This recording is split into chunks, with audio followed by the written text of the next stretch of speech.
everyone. It's a real pleasure to be here. My name is Lynne. What is the best way to tell your story? In the early days of the internet, people used text content almost exclusively all around. Today, we require much, much more. Modern conversations are filled with images, videos, music, and more. Media is everywhere, and with constantly increasing quality, quantity, and variety. Just by looking at the last few years, we can see a huge increase in using media files such as images and videos, and it's pretty easy to explain. Just by looking at ourselves as modern consumers, we prefer to consume images and videos over reading a whole lot of text, obviously. Being quite honest, our expectations today are so much different than before. We expect to see high quality media and a lot of it everywhere, and we want it fast. And this is only the beginning. Mark Zuckerberg and many, many more predict that in the very, very near future, images and especially videos are going to dominate the internet. As for Wix, having in mind we have more than 100 million users, that each of them uploads tens, even hundreds of media files each and every day, that means a lot of media we need to process. Obviously, we know these amounts and qualities are only going to increase and grow, so Wix cannot stay behind. This is basically what we take care of in the media team. In this talk today, I'm going to tell you a little bit about us, the challenges we're facing. I'm going to tell you about one of the solutions we have in our team. So, this is what we look like. We sit both in Ukraine and in Israel. In Tel Aviv, we have mostly our backend done, and in Ukraine, we have front-end and QA. For those of you who are not familiar with what we do and what products we have from the team, you might know this. This is the Media Manager. All of Wix users are using this thing to upload their images to their sites, to buy big stock images, and to use free images from Wix. We also have another product in our team. Yeah, sorry about that. Wix Music. Musicians are using this to upload their content, to be able to have previews of their stuff or of their work, and to be able to sell it to many, many people around. This is an amazing thing. And a pretty new vertical in Wix, Wix Video. It was actually publicly announced only last week, so it's pretty new. And it's used for people to just upload their video, be able to manage subscriptions, channels all around, sell it, etc., etc. So in order for you guys to see the world more the way we do and to understand the media challenges a little bit better, I'm going to walk you through the process we need to do when we get an image, when we get a media file. And I'm going to show you the results we achieve. So when we need to handle media, we basically have three main phases. Upload, we need to give it some kind of processing, and then serving. Sounds pretty simple, but each one of the steps has many, many concerns. Just to illustrate, when we need to upload files, first of all, we have many, many users. That means a lot of upload requests at the same time. That means we need to know how to handle large scale.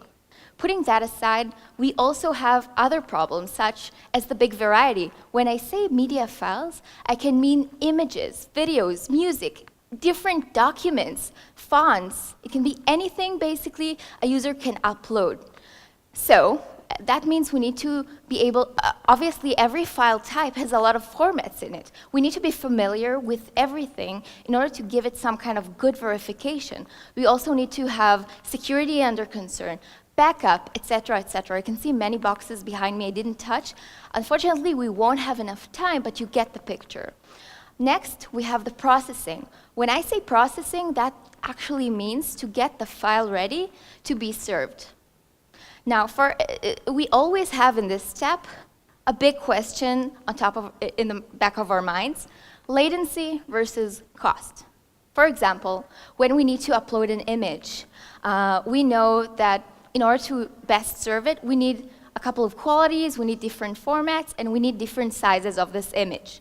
Now, one approach would be, okay, let's just do everything beforehand. Let's just make as many formats as we can, all the possible sizes, and that's it. Obviously, this approach would cost us in a lot of storage, so it's not that good. Another approach would be, okay, let's not make every possible size, but that means we'll have to have a better technology in order to resize images on the fly. So as you can see, this is one case only. We have many, many different cases, but in each case, we need to balance out the latency versus cost question. And lastly, serving. When we need to serve a file, we always need to know that we need to be able to serve people everywhere. Doesn't matter what device they're using, where they are, what bandwidth they have. That means we need to have a lot of decision making on the spot. We need to understand what's the best format to stream the video in, because you don't want it to load over. You know how disturbing it is when a video just stops in the middle, or when you need to change qualities in the middle of watching. That's a lot of things you need to think about. So yeah, and we obviously need to do it instantly. Now that you're a little bit more familiar with the media challenges we need to walk through, I'd like to take you to a deep dive into one of the solutions we made in our team for video transcoding. First things first, transcoding is actually the process a video needs to go through in order to be ready to be streamable online. When we do this, we have three main concerns. Obviously, we have the dilemma, as I told you in the processing step, of latency versus cost. Latency we can measure by the time the movie waits in queue until we start processing it, and processing time. Afterwards, we have SLA. Now, what do I mean by that? We have a big variety of users. On the one hand, I might have this news reporter who takes really short videos with her cell phone, but he needs to upload them as soon as possible because he needs the video ready before the other news site uploads the report themselves. Now, on the other hand, I have this classic professional photographer for National Geographic, and he's a bit more patient. He has bigger videos, much longer ones, but he's a bit more patient with how long the process is going to take. Okay? So as fast as you want your video down, the faster you want your video done, the higher your SLA is. So based on that, we have different SLAs, so we have different movie queues. Basically, when we have the big video transcoding process, we have 6 main steps, as you can see behind me. Let's deep dive into each one of them. Well, first one, as I said, based on the SLA, we have the different queues. Now, when a movie is chosen to get transcoded, we have our splitters. In this step, we need to take a very big decision. Is it cost-effective for me to transcode the video as one piece, or maybe to split it into parts and work parallelly on the parts? You need to understand that it's not always the best result when we split the file and work at it parallelly, because sometimes the movie might be so short, or from other reasons, that the splitting and the reassembling would take much more time, so it's not cost effective. Now, let's say we already took the decision, and let's say we decided to split the movie. How do you split a movie? So let's say we have this movie, okay? We can see this young athlete, Bill Gates, jumping all over a chair, and we want to split this into parts. Every movie is made of a video and audio stream. Now, we'll focus only on the video stream right now. When we take the video stream, it's made of a couple of frames, a sequence of frames running real fast, one after another. In each chunk of the movie, you have a starting frame, which is the key frame. And based on the codec, you have different ways to do it, but the other frames contain less information, depending, mostly just the changes from the key frame. Now, it's very important in order not to damage the video file to split it exactly when a keyframe appears, so we don't mess up the chunks. So we split the movie. Now we have our chunks ready in a queue. So we have many chunk transcoding jobs now that our transcoders need to work on. Our transcoders are actually virtual machines. For those of you who don't know, we work on the cloud. So that means it's VMs, and thinking of how to lower the cost, we decided to use, instead of regular machines, what's called, if you guys are familiar with spot instances in Amazon, they're just the same as preemptible machines in Google. For those of you who are not familiar, I'll explain. These machines cost about 80% less than a regular machine, but here's the downside. It can just walk away on us when we most need it.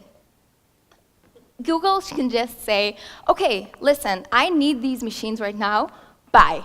So we need to see how we stay standing and we don't lose all our effort and work we put into all the transcoding we did so far. So what we actually do is maintain a status. Each transcoding job actually has a status. It's given to one of the transcoders, and a transcoder, once it's finished, it uploads the transcoded result, the transcoded chunk, into a secure location, and then updates with a status. Obviously, a status can be failure for some reason, but in most cases, it would be success.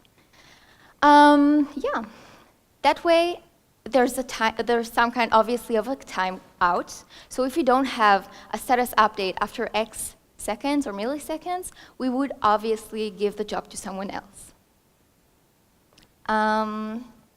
Yeah, so that's it. Now, when we have all our transcoded chunks and everything was successful and everything was in a happy flow, all that's left is to reassemble everything. So we have the assemblers virtual machines that just download all the chunks, put them in the right place, and that's it. We have our video ready. When I say ready, I mean it's ready to be shown online. It has one profile, meaning it doesn't matter what source it came from. Again, I was talking before about this news reporter. He must have used some kind of weird editing program app on his cell phone. You can't know what's going to get out of there and if it's streamable online, if it's okay. Now, from our experience, we built a very unique profile that we know would work everywhere you need it, in every browser, no matter where you are, in different formats. We create 3 formats, MP4, HLS, and MPEG-Dash, all with H.264 and AAC. So it will work in any case, in any time, no matter what device you're using, what location you are, what's your bandwidth, etc., etc. Now, another nice thing to say about our achievements, 95% of the videos are transcoded today at Wix in under 300 seconds, no matter how long they are. Yeah, so this is our solution for video transcoding. This solution, together with many, many more we have in the team, is what we call the Wix Media Platform. Now, you might be familiar with Amazon's story. You probably know Amazon, but Amazon got a couple of years back to this crossroad in which they said, wow, we solve so many problems over the cloud. So many other people can enjoy these solutions also. Obviously, we got to this crossroad not long back, and we saw, okay, media challenges are not special only to Wix. Wix is not the only one facing them. So obviously, there are other people around that can use these ideas, that can use these solutions. So we actually let other people use the Wix Media Platform, and it's available both in gcp.wixmp.com, you're welcome to try it out, and on the Google Cloud Launcher. And what's next for us? Well, the team is working really hard. As I said, video is going to dominate the internet, so we're working really hard on live video. As you can see, this is not live yet, but stay tuned. Thank you very much.